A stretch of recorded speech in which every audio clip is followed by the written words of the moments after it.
प्रदेश में जैसे ही बाढ़ विकराल हुई, योगी सरकार एक्शन में आ गई है। और अगर बात करें तो उत्तर प्रदेश के कई जनपद इस समय बाढ़ से प्रभावित हैं। लाखों लाख आबादी इस समय बाढ़ की त्रासदी झेलने को मजबूर है। ऐसे में मुख्यमंत्री योगी आदित्यनाथ स्वयं हवाई सर्वे कर रहे हैं और बाढ़ पीड़ितों की मदद के लिए निकल पड़े हैं। मुख्यमंत्री योगी आदित्यनाथ आज अगर बात करें तो बलरामपुर, श्रावस्ती और बहराइच के दौरे पर थे, लेकिन सीतापुर का प्रशासन एक्शन मोड में था। पूरे दिन आज बाढ़ प्रभावित क्षेत्रों में जिला अधिकारी अनुज सिंह और एडीएम राम भरत तिवारी मूवमेंट करते रहे और वहां का जायजा लेते रहे।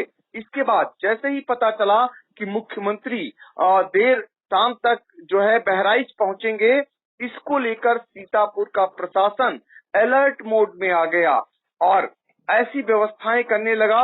यदि मुख्यमंत्री का हेलीकॉप्टर उड़ने में देरी होती है, रात हो जाती है, तो सीतापुर लखीमपुर होते हुए लखनऊ वापसी बाई रोड करेंगे मुख्यमंत्री। इसको लेकर जिलाधिकारी अनुज सिंह, एसपी गुले सुशील चंद्रभान, एडीएम राम भरत तिवारी और अन्य अधिकारियों समेत जो बॉर्डर पड़ता है हर गांव, वहां थाने पर बैठ गए और जिले का जो फोर्स था, पुलिस फोर्स, वो सड़कों पर आ गया, अलर्ट में आ गया। सीधे हम चलते हैं अपने हरगांव संवाददाता अनूप रस्तोगी के पास कि ये बताइए अनूप, जो अधिकारियों का काफिला था वो हरगांव में कितनी देर रुका और किस बात को लेकर रुका? क्या संभावित मुख्यमंत्री को इसी मार्ग से होकर लखनऊ जाने की सूचना आई थी? जी प्रकट जी, आपको बता दें कि हरगांव में लगभग 4:30 बजे एकदम से जो है सब पूरे थाने के सामने पुलिस दिखाई पड़ने लगी। जब जिलाधिकारी अनुज सिंह जी, पुलिस अधीक्षक गुले सुशील चंद्रभान और एडीएम राम भरत तिवारी और एसडीएम गौरव रंजन श्रीवास्तव, ये अचानक सब लोग थाने में आ गए लगभग 4:30 बजे। और जब ये पता किया गया कि इतनी संख्या में ये लोग क्यों आए हैं, तो ये पता चला कि मुख्यमंत्री जो है सीतापुर लखीमपुर मार्ग पे, सीतापुर से लखीमपुर से बहराइच मार्ग पर एक मोतीपुर है, वहां पर आ रहे हैं, जहां पर बाढ़ राहत सामग्री उनको बांटना है। तो वहां से अगर देर हो जाती है तो ये लखीमपुर होते हुए और सीतापुर होते हुए लखनऊ वापसी करेंगे इसी रूट से। इसलिए यहाँ पर जो है पूरी सड़क पर पुलिस मुस्तैद हो गई और सड़क पर जो पुलिस थी उसकी मॉनिटरिंग जो है सीओ राजू साव कर रहे थे। जी बिल्कुल, तो इस तरीके से सीतापुर का प्रशासन अलर्ट हो गया। स्वयं जिलाधिकारी और पुलिस अधीक्षक के अलावा अन्य जो अधिकारी थे वो आ गए और वो मुख्यमंत्री के संभावित इन्हीं मार्गों से होकर गुजरने को लेकर तब तक बैठे रहे जब तक कि मुख्यमंत्री का उड़न खटोला बहराइच से वापस लखनऊ के लिए नहीं उड़ गया।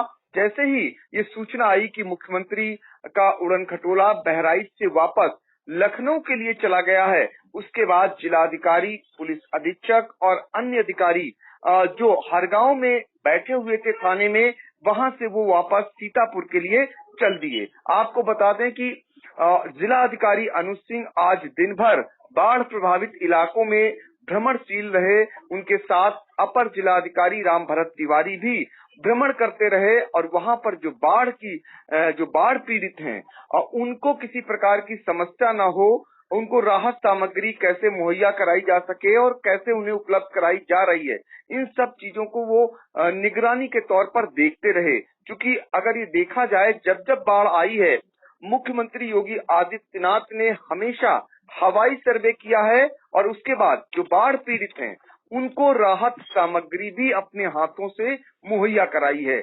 10 किलो की राहत सामग्री का एक पैकेट है, उसको मुख्यमंत्री अपने हाथों से बाढ़ प्रभावित जो लोग हैं उनको देते हैं। और आपको बता दें कि आज जो पड़ोसी जनपद हैं, बहराइच है, बलरामपुर है, श्रावस्ती है, यहाँ जब मुख्यमंत्री योगी आदित्यनाथ पहुंचे तो वहां पर एक तस्वीर जो उनकी आई है मुख्यमंत्री की, एक बच्चे को दुलराते हुए दिखाई दे रहे हैं। जब वो राहत शिविर में पहुंचे और जब बाढ़ पीड़ितों की मदद करते हुए नजर आए तो उस दौरान एक बच्चे को गोद में खिलाते हुए भी मुख्यमंत्री दिखाई दिए।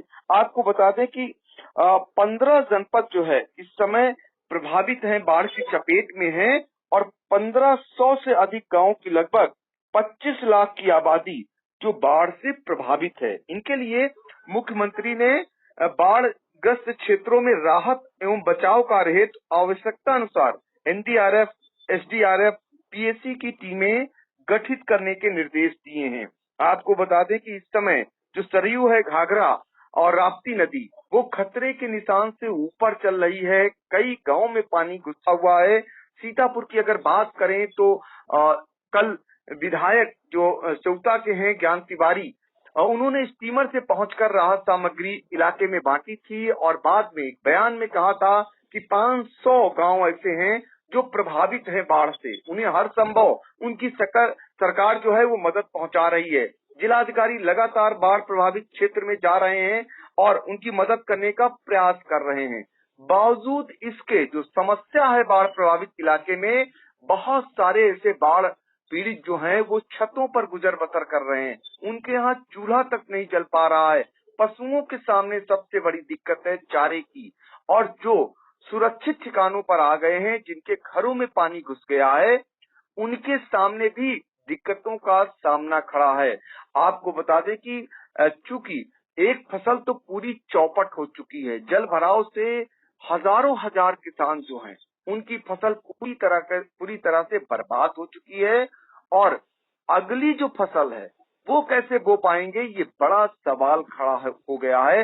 हालांकि मुख्यमंत्री योगी आदित्यनाथ ने आज जब वो पहुंचे बाढ़ प्रभावित इलाके में बहराइच में, तो उन्होंने एक घोषणा की है कि एक टीम आएगी जो बाद में फसलों का सर्वे करेगी और उन्हें बतौर मुआवजा भी उपलब्ध कराएगी। तो कई निर्देश मुख्यमंत्री ने अपने जो हवाई सर्वे के दौरान दिया है। उन्होंने बुधवार को एक उच्च स्तरीय बैठक में प्रदेश में पिछले कुछ दिनों से हुई ओलावृष्टि से उपजी परिस्थितियों की समीक्षा भी की है और निर्देश दिए हैं कि मंत्री समूह अपने प्रभार वाले मंडलों, जनपदों में तत्काल दौरा कर राहत एवं बचाव के प्रयासों को और बेहतर बनाने में सहयोग करें। ये निर्देश मुख्यमंत्री ने दिए हैं। आने वाले दिनों में जो मंत्री समूह है जिनके इलाके में जिले आते हैं, वहां आपको उनके दौरे होते हुए नजर आएंगे। इसके अलावा मुख्यमंत्री ने कहा है कि अतिवृष्टि से प्रभावित सभी जिलों में राहत एवं पुनर्वास कार्य तेज करने और एडीएम ज्वाइंट मजिस्ट्रेट स्तर के अधिकारी के नेतृत्व में जनपदीय कंट्रोल रूम को 24 यानी सप्ताह में 24 घंटे क्रियाशील रखने के भी निर्देश दिए हैं। कंट्रोल रूम 7 दिन 24 घंटे क्रियाशील रहेंगे। और मुख्यमंत्री ने ये भी कहा है कि विगत कुछ दिनों में अत्यधिक बरसात से जनजीवन, पशुधन और खेती किसानी पर प्रतिकूल प्रभाव देखने को मिला है। कई जनपदों में जनधन हानि की सूचना मिली है। राज्य सरकार सभी प्रभावित जनों की सुरक्षा और भरण पोषण के लिए आवश्यक प्रबंध करने को कटिबद्ध है। तो मुख्यमंत्री की कहीं न कहीं संवेदनशीलता भी नजर आ रही है, जो बाढ़ को लेकर जिस तरीके से वो सजग हैं, हवाई सर्वे कर रहे हैं और बाढ़ पीड़ितों के बीच पहुंच रहे हैं, ये अपने आप में बहुत कुछ साबित कर रहा है। यही कारण है कि सरकारी मशीनरी भी उतनी ही क्रियाशील हो गई है, उतनी ही सक्रिय हो रही है। आज दिन भर जिले के जो अधिकारी हैं वो या तो बाढ़ प्रभावित इलाके में दिखाई दिए या सड़कों पर दिखाई दिए। तो आप अंदाजा लगा सकते हैं कि जब सूबे का मुखिया भ्रमणशील था, तो जिले के भी जो प्रशासनिक अधिकारी थे वो भी कहीं न कहीं सजग थे, कहीं न कहीं सक्रिय थे। और फिलहाल आपको बता दें कि मुख्यमंत्री ने और भी निर्देश दिए हैं जिनमें बाढ़ प्रभावित क्षेत्रों में आम जन को तत्काल मदद पहुंचाई जाए। ये स्पष्ट रूप से कहा है। राहत पैकेट के वितरण में देरी न हो, राहत शिविरों में प्रकाश आदि के पर्याप्त प्रबंध होने चाहिए। और साथ ही मुख्यमंत्री ने कहा कि यह संवेदना और सहयोग का समय है।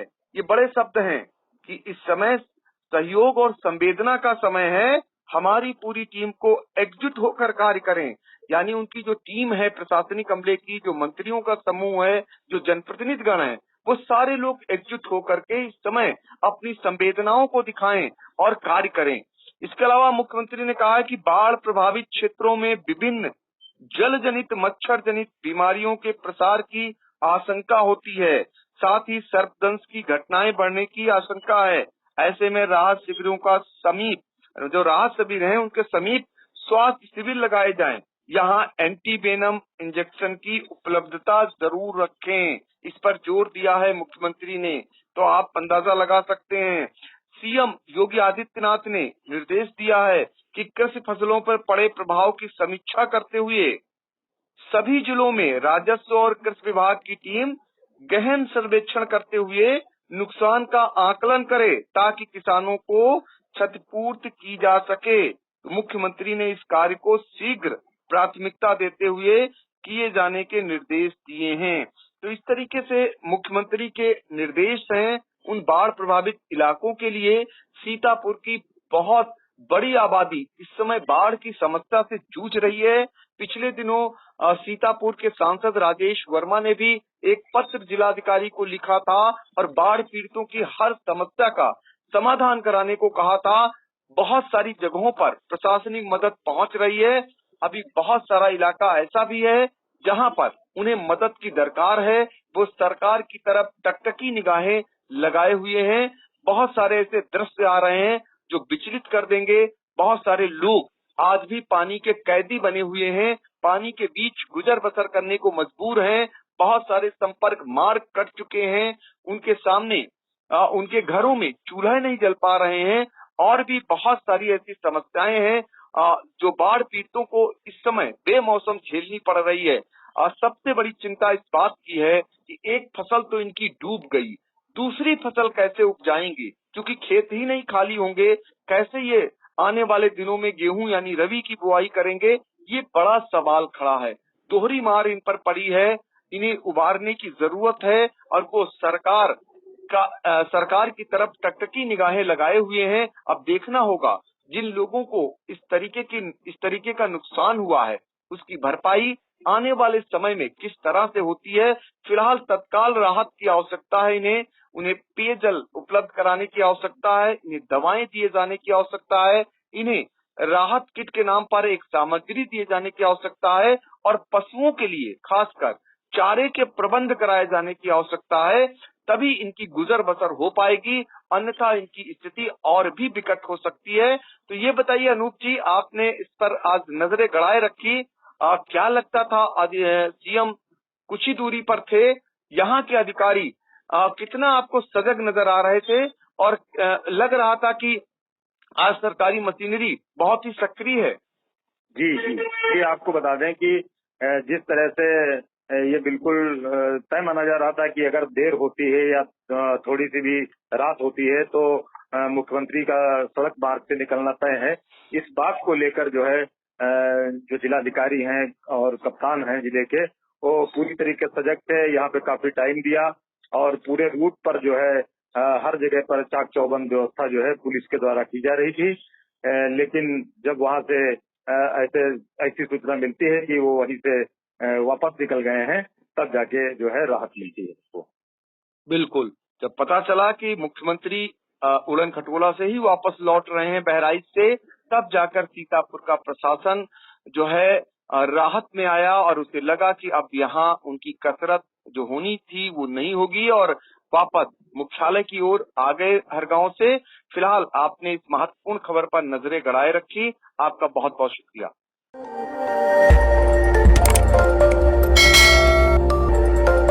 खबर आपकी, नजर हमारी। देखते रहिए आई इंडिया।